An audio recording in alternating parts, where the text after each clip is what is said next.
வணக்கம். இது வழக்கு.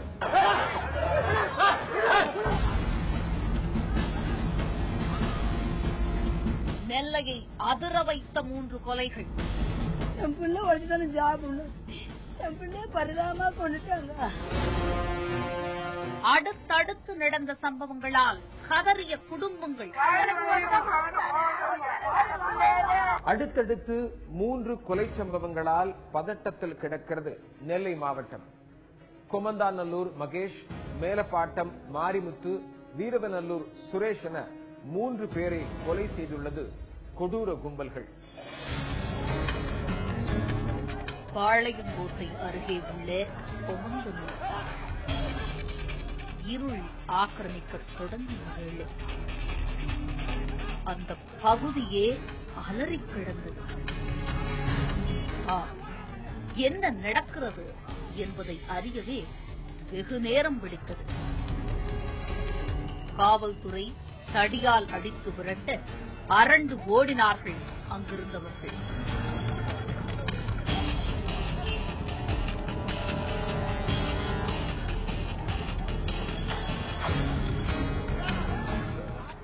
நேரம் ஆக ஆக பதற்றம்.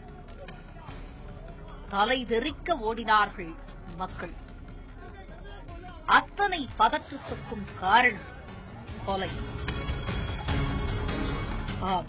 இரத்த வெள்ளத்தில் ஒருவர் சரிந்து கிடக்க காவல்துறையின் முழு கட்டுப்பாட்டுக்குள் வந்தது அந்த பகுதி. மகனை பறிகொடுத்துவிட்டு கதறினார் அந்த தாய். அவரது கோபமெல்லாம் காவல்துறையினரின் மீதே இருந்தது. அடிச்சானே நாங்க என்ன பவன் பிள்ளை பறி கொடுத்துட்டு பாசுகாரங்கடி மாறி பண்ணணும். பொம்பளை போலீஸ் அடிப்பாரு சொல்லிட்டான அடிச்சிருக்காங்க. இப்ப போலீஸ் இதெல்லாம் ஆளோட இவங்களும் தான் காரணம். மகன் இறந்து போன செய்தி கேட்டு பதறிப்போனவுடன் அந்த பகுதிக்கு வந்தவர்களை காவல்துறையினர் கண்மூடித்தனமாக அடித்து விரட்டினார்கள் என்பதுதான் அவர்களின் கோபம். இந்த ஏரியாவில் அவனுக்கு யாரோ எதிரிகள் அதர் கம்யூனிட்டி இருக்கான். அவன் இவனை பின்தொடர்ந்து அவனை வெட்டி துண்டா வெட்டி போட்டான். இத நாங்க அருகாம உட்கார்ந்துட்டு இருக்கோம். போலீஸ் எங்களவே அடிக்காங்க. எங்களை அடிக்கிறதுக்கு என்ன காரணம் இருக்கு? நாங்க பிள்ளைய பறி கொடுத்துட்டு இருக்கோம். எங்களை அடிக்காங்க. எங்களை அடிச்சு லட்டிக்கம் வச்சு அடிச்சு எங்களை வரைச்சிக்கிட்டு இருக்கான். இதுதான் ஜனநாயகம் நாடா? இங்க உள்ள தாப்பனி அம்மாவும் போட்டு அடிக்காங்க காவல்துறை. அதுக்கு நீங்க அடிக்க பாருங்க. தாப்பனி அம்மாவும் பிடிச்சு அடிக்காங்க. காவல்துறையின் இந்த நடவடிக்கைக்கும் காரணம் இருக்கிறது. அந்த வழியாக வந்த வாகனத்தில் யாரோ ஒருவர் கல் வீசி விட்டு செல்ல அங்கிருந்தவர்களை எல்லாம் களைப்பதற்கு காவல்துறை தடியடி நடத்த தொடங்கியது. இதில் கொலை செய்யப்பட்டவரின் குடும்பத்தினரும் அடங்கியிருந்ததால் நிலைமை மிகவும் மோசமடைந்தது அன்று. காவல்துறை அதிகாரிகளிடம் தொடர் வாக்குவாதத்தில் ஈடுபட்டவர்கள் கொலை செய்யப்பட்டவரும் உறவினர்கள்.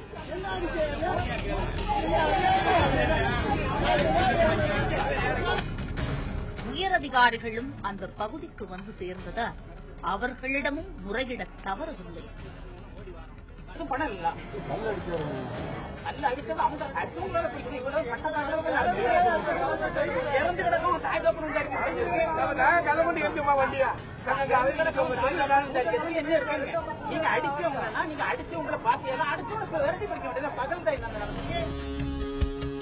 என்ன நடந்தது?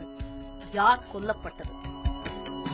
பாளையங்கோட்டை தாலுகா அருகே உள்ள கொம்பந்தனூர் கிராமத்தைச் சேர்ந்தவர் மகேஷ். கடந்த 7 மாதங்களுக்கு முன்பு காதல் திருமணம் செய்து கொண்ட இவர் மள்ளர் நாடு என்ற அமைப்பின் மாவட்ட செயலாளராக இருந்து வந்ததாக கூறப்படுகிறது. ரியல் எஸ்டேட் தொழிலில் ஈடுபட்டு வந்த அவர் சில மர்ம நபர்களால் வெட்டிச் சாய்க்கப்பட்டிருக்கிறார். நில புரோக்கராக இருந்து வந்துள்ள மகேஷுக்கு அன்றைய நாள் வந்த ஒரு மர்ம அழைப்பை அடுத்து அவர் பாளையங்கோட்டை நோக்கி தனது இருசக்கர வாகனத்தில் பயணித்திருக்கிறார். அப்போது திடீரென வந்த 6 பேர் கொண்ட கும்பல் மகேஷ் பைக்கை வழிமறித்து தாக்கி அங்கேயே கொலை செய்துவிட்டு தப்பியிருக்கிறது. இந்த கொலை வழக்கு தொடர்பாக வழக்கு பதிவு செய்து விசாரணையில் ஈடுபட்டு வரும் பாளை தாலுகா போலீசார் கொலை எதற்காக நடந்திருக்கிறது என்ற விவரங்களை தேடி வருகின்றனர். இது ஒருபுறம் இருக்க, அன்றைய நாள் அதே பகுதியில் அடுத்தடுத்து 2 கொலைகள் அரங்கேறியிருக்கிறது. அந்த பகுதியில் உள்ள மேலப்பாட்டத்தைச் சேர்ந்த மாரிமுத்து என்பவரை 4 பேர் கொண்ட கும்பல் வெட்டி சாய்த்து விட்டு சென்றிருக்கிறது. இதோ காவல்துறையினர் ஊர் எல்லையில் குவிக்கப்பட்டிருப்பதும் அதற்காகத்தான். மாரிமுத்து கொலை செய்யப்பட்ட சம்பவத்தால் அந்த பகுதியே சோகத்தில் மூழ்கிப் போனது. கொட்டாரம் பேருந்து நிலையம் அருகே நின்று கொண்டிருந்த அந்த இளைஞரை வெட்டி வீழ்த்தியிருக்கிறார்கள். என் பிள்ளைய பரியாதமா கொண்டுட்டாங்க. என் பிள்ளைய கொண்டாங்கள தக்கப்படி தண்டனை இருக்கு. அவங்கள தண்டனை கொடுக்கணும். என் பிள்ளைய கொண்டானோட அவங்க நல்ல மாதிரி நடவடிக்கை எடுக்கணும். என் பிள்ளை உழைச்சிதான் என் குடும்பத்தை காப்பாற்றணும். எனக்கு யாரும் கிடையாது. நான் அண்ணாடு போனாதான் கூலிக்கு போனாதான் சாப்பிடணும். ஒரு சின்னமா வருதான் 2 பொட்டை இருக்கு. அந்த பிள்ளைய கட்டி கொடுத்தா கடன் கூட அடைக்கல. இன்னும் அந்த பிள்ளைகளுக்கு போடுற நகை கூட ஒன்னும் போடல. ரொம்ப கஷ்டப்பட்டவா. என் பிள்ளை உழைச்சுதானே சாப்பிடணும். என் பிள்ளைய பரிதாபமா கொண்டுட்டாங்க. கொலை செய்யப்பட்ட 2 பேரும் ஒரே சமுதாயத்தைச் சேர்ந்தவர்கள் என்பதால் பாளை அருகே உள்ள சீவலப்பேரி, மருதூர், மணக்கரை, மேலப்பாட்டம், நடுவுக்குறிச்சி உள்ளிட்ட பகுதிகளில் பெரும் பதற்ற நிலை உருவாகியது. ஒரு பையன் சின்ன பையன், பெரிய பையன் தான் அந்த குடும்பத்தை காப்பாற்றிட்டு இருக்கான். இன்னைக்கு அந்த பையனுக்கு இந்த மாதிரி சூழ்நிலை ஆயிப்போச்சு. அது என்ன மாட்டினால செஞ்சாங்கன்னு அது தெரியாது. பொதுவாக ஏதாவது ஒரு பிரச்சனை வச்சு செஞ்சிருக்காங்க. இந்த மாட்டு நம்ம கோரிக்கை இனிமேல் தெரியல. என்ன காரணத்தை கொண்டு செஞ்சாங்கன்னு தெரியாது. அந்த 2 மேட்டர் இருக்க எதை கொண்டு செஞ்சாங்கன்னு தெரியாது. இது மட்டுமல்ல, நெல்லை வீரவநல்லூரில் செல்வராஜ் என்பவரது மகன் சுரேஷ் என்பவரும் அன்றைய நாளில் வெட்டிக் கொல்லப்பட்டுள்ளார். கூலி தொழிலாளியான இவர் கடந்த 2013ஆம் ஆண்டு வெள்ளப்பாண்டி என்பவரது கொலையில் சம்பந்தப்பட்டிருப்பதாக கூறி அவரை எதிரிகள் கொலை செய்திருப்பதாக கூறப்படுகிறது. ஒரு பாருங்க, கூலி வேலை தொழிலாளி ஒரு வேலைக்கு போனவன் இந்த மாதிரி ஆகி போச்சு. இனிமேல் இந்த சம்பவம் நடக்காத அளவுக்கு காவல்துறை அதிகாரிகள் எங்களுக்கு நல்ல தக்க பாதுகாப்பு கொடுத்து எங்க ஊரை காப்பத்துக்கு தரும்படி எங்களோட ஊர் சார்பாக, பொதுமக்கள் சார்பாக உங்களை நன்றி தெரிவிக்கிறோம். இந்த மேல் சம்பவம் இனிமேல் நடக்கக்கூடாது. இந்த கொலையில் 15 பேர் மீது வழக்கு பதியப்பட்டுள்ளதாக சொல்கிறார்கள். இதனிடையே வீரவநல்லூர் அருகே உள்ள நயினார் காலனி, தம்பிரான் காலனி பகுதியில் பயிரிடப்பட்டிருந்த சுமார் 4000 வாழைகள் நள்ளிரவில் மர்ம நபர்களால் வெட்டி சேதப்படுத்தப்பட்டிருக்கிறது. சுரேஷ் கொலை செய்யப்பட்டதன் எதிரொலியாகவே வாழை தோட்டத்தை காலி செய்திருக்கிறார்கள் என்பது சுரேஷ் உறவினர்கள் சொல்லும் குற்றச்சாட்டு. அடுத்தடுத்து நடந்துள்ள இந்த 3 கொலையால் அந்த பகுதியே பதற்றத்தில் உறைந்து கிடக்கிறது. நெல்லையில் அடுத்தடுத்து நடந்துள்ள 3 கொலைகளாலும் ரோடு மறியல், போலீசார் தடியடி என அடுத்தடுத்த சம்பவங்களால் பதட்டம் நிலவுகிறது. 3 கொலைகளும் பக்கத்து ஊர்களில் அடுத்தடுத்து நடந்துள்ளன. தனிப்பட்ட காரணங்களுக்காக இந்த கொலைகள் நடந்ததா அல்லது சமூக ரீதியான காரணங்களா என காவல்துறை விசாரிக்கிறது. இருந்தபோதும் இந்த விவகாரத்தில் பாதிக்கப்பட்ட மக்கள் சமூக ரீதியாக இந்த கொலைகள் நடந்துள்ளதாக கூறுவது வருத்தம் அளிக்கிறது. வாணியம்பாடி பெரியமேட்டு பகுதி வழக்கத்திற்கு மாறாக அந்த தெருவே பதற்றத்தில் உறைந்து கிடந்தது அன்றைய நாள். ஆம், ஒரு வீட்டை அந்த தெரு மக்கள் முற்றுகையிட்டிருந்தார்கள். காவல்துறையும் சம்பவ இடத்திற்கு வந்திருந்தது. அந்த வீட்டுக்குள் சென்று பார்த்தோம். 2 பெண்கள் கருகி கிடந்தார்கள். சோகம் ஆக்கிரமித்து கிடந்தது அங்கு. என்ன நடந்தது என்பது தெரியவில்லை. இருட்டு வேளையாக இருந்தாலும் காவல்துறை விசாரணையில் தொய்வில்லை. தொடர்ந்து அந்த தெருவில் உள்ளவர்களிடம் விசாரணை நடத்தினார்கள் போலீசார்.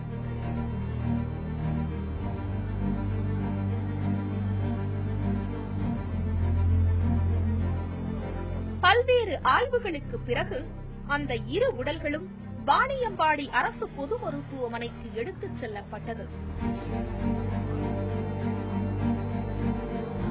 பிரேத பரிசோதனை செய்ய வேண்டிய கட்டாயம்.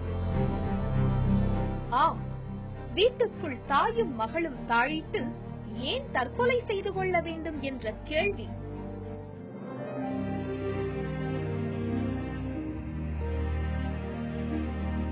இது வாணியம்பாடி பெரியப்பேட்டை பகுதியைச் சேர்ந்த குமார். கட்டிட வேலை செய்து வரும் இவரின் மகளும் மனைவியும் தான் இறந்து கிடந்தது. ஆம், அவரிடமே என்ன நடந்தது என்று விசாரித்தோம். நான் வேலைக்கு போயிட்டு வந்தேன். வேலைக்கு போயிட்டு 6:10 வீட்டுக்கு வந்தேன். வந்து பார்த்தா வீட்டுல எல்லாம் ஒரு புகை மண்டலமா இருந்துச்சு. அப்ப என்ன பண்ணா ஜனல் வந்து பார்த்தா ஊருக்கு கை கட்ட வந்தேன்.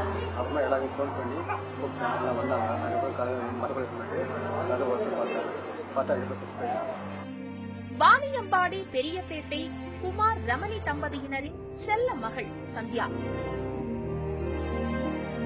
12ஆம் வகுப்பு படித்து வந்த சந்தியா வினோத் என்ற இளைஞருடன் நெருங்கி பழகி வந்ததாக சொல்கிறார்கள்.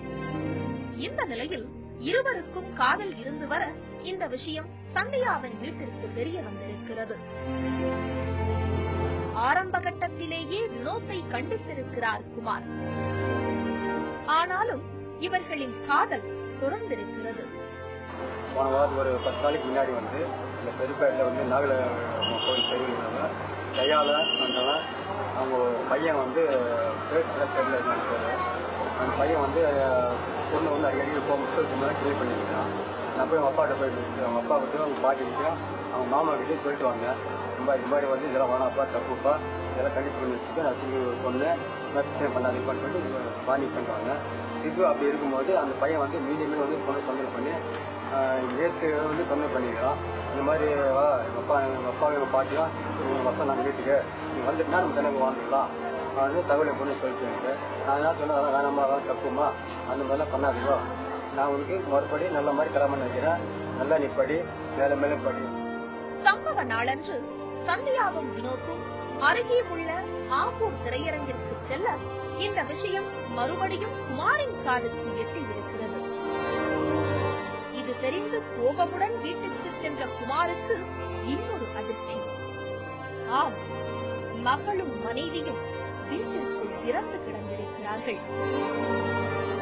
6 மணிக்கு நானே ஊருக்கு வந்து பார்த்தேன். வந்தாக்கா வந்து பூரா புகை மண்டலமா இருந்துச்சு. வீட்டை வந்து கதை தட்டி பார்த்து கதை தரங்க முடியல. என்ன பண்ண மற்றக்கோள் வீட்டில் வச்சு சாமான் அதை எடுத்து வந்து மற்ற கண்ணாடி பார்த்து பார்த்தா அது 8 மணிக்கு சாப்பாடு கொடுத்துட்டு அங்கேருந்து நான் வேலைக்கு போயிட்டேன். போகும்போது இன்னைக்கு கதையில் டியூஷன் போகும்போது போகிற வழியில் பையன் பொண்ணு மறைக்கி ஏதோ ஆசை வார்த்தை எதுவும் தகவல் வார்த்தையில காமிச்சு ஆம்பூருக்கு போயிட்டேன்.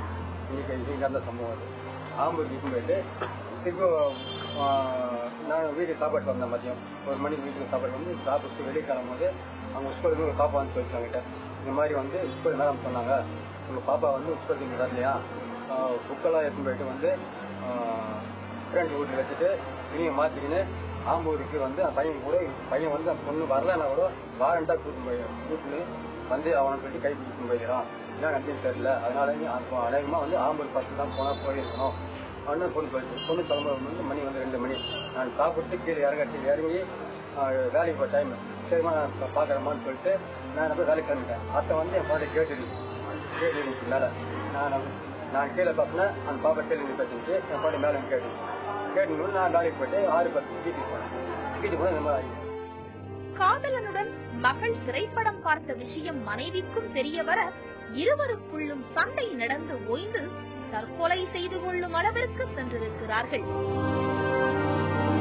கதவை தாழிட்டுக் கொண்டு ஏன் இருவரும் தற்கொலை செய்து கொள்ள வேண்டும்? இந்த கேள்வி எழாமல் இல்லை. அதனால்தான் சந்தேகம் வலுவாக எழுந்திருக்கிறது. இது குறித்த பல விஷயங்களை பகிர்ந்து கொண்டார் கட்டிட தொழிலாளியான குமார். பொண்ணை பெற்று பாருங்க, வளர்த்து பாருங்க. 17 வயசு 12 படிக்க பொண்ணுக்கு எப்படி கண்ணு காத்தால 6:15 மணி டியூஷன் போவோம், 5 மணிக்கு எழுப்புவேன். தூக்கத்துக்கு எடுத்து தண்ணி காய் வச்சு குளிப்பாட்டி அமுச்சு விட்டுட்டு 8 மணி 9 மணி வேலைக்கு போறேன். 9 மணிக்கு வேலைக்கு போனா மானாடுவாங்க. 9 மணி என்ன பண்ண தெரியுமா, பொண்ணு கூட்டிட்டு போவேன். 8 மணிக்கு 8 மணிக்கு பொண்ணு மணிக்கு போயிட்டு சாப்பாடு கொடுத்துட்டு ஸ்கூல் போமா வேலைக்கு போவேன். அந்த மாதிரி பார்த்து பொண்ணு இன்னைக்குன்னா இந்த மாதிரி இருக்குது. மகளையும் மனைவியையும் இழந்துவிட்டு தனி ஆளாக தவிக்கிறார் குமார். மகளின் காதலன் மீது கடும் கோபம் எட்டி பார்க்கிறது அவரிடத்தில். நானு இதுக்கப்புறம் சம்பாதிச்சோ வேலை செஞ்சோ வாழ்ந்துட்டோ விட ஆனா ஒண்ணு பார்த்து வெட்டிடுவேன். மகளின் காதலன் மட்டுமல்ல, அந்த ஊர் இளைஞர்கள் மீதும் கோபத்தை கொப்பளிக்கிறார் குமார். ஆசை ஆசையாய் வளர்த்த மகளுக்கு பிடித்த இனிப்புகளையும் வீட்டில் வாங்கி வைத்துவிட்டு அழுகிறார் அந்த தந்தை.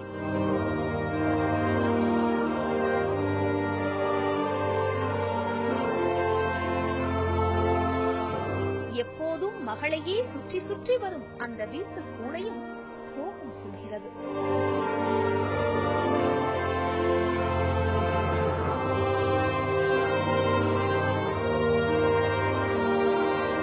சந்தியாவை வீடு முழுக்க தேடியலையும் அந்த பூனைக்கு அவர் இறந்து போனது மட்டும் தெரியாமல் போய்விட்டது.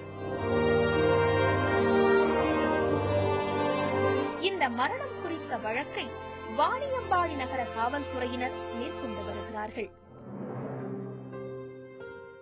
வழக்கு நிகழ்ச்சியில் இது சொல்வதெல்லாம் சட்டம் பகுதி.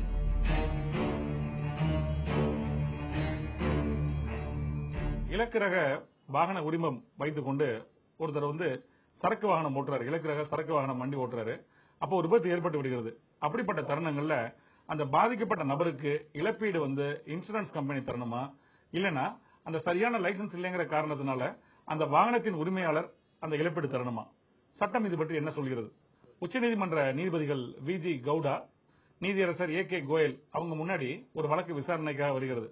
அந்த வழக்கினுடைய பின்னணி என்ன அப்படின்னா, ஒரு வாகனம் ஒருத்தர் ஓட்டிட்டு போறாரு. அப்போ எதிராக வந்த ஒரு கவனக்குறைவாக அதிவிரைவாக வந்த ஒரு வாகனம் அதை இடிச்சு அந்த விபத்தின் காரணமாக ஒருத்தர் இறந்துடுறாரு. அந்த இறந்தவருடைய வாரிசுதாரர்கள் அவங்க விபத்து இழப்பீடு கோரி அந்த நீதிமன்றத்தில் வழக்கு தாக்கல் செய்யறாங்க. அப்போ அந்த வழக்கை விசாரிக்கிறாங்க. வழக்கு விசாரணையின் போக்கில் தெரிய வருகிறது, அந்த வாகனத்தை யார் ஓட்டிட்டு இடிச்சாரோ, அதாவது இறந்து போன நபருடைய விபத்துக்கு காரணமான மற்றொரு வாகன ஓட்டி அவர் என்ன லைசன்ஸ் வச்சிருக்காருன்னா LMB, அதாவது இலக்கு ரக வாகனங்கள் ஓட்டுவதற்காக உரிமம் வைத்திருக்கிறாரு. ஆனா அவர் ஓட்டிட்டு இலக்கு ரக சரக்கு வாகனம் ஓட்டும் ஒரு வாகனத்தை ஓட்டிட்டு வந்திருக்காரு. அதுக்கு உரிமம் இல்லாத காரணம் அப்படிங்கிற விஷயங்கள்லாம் தெரிய வருகிறது.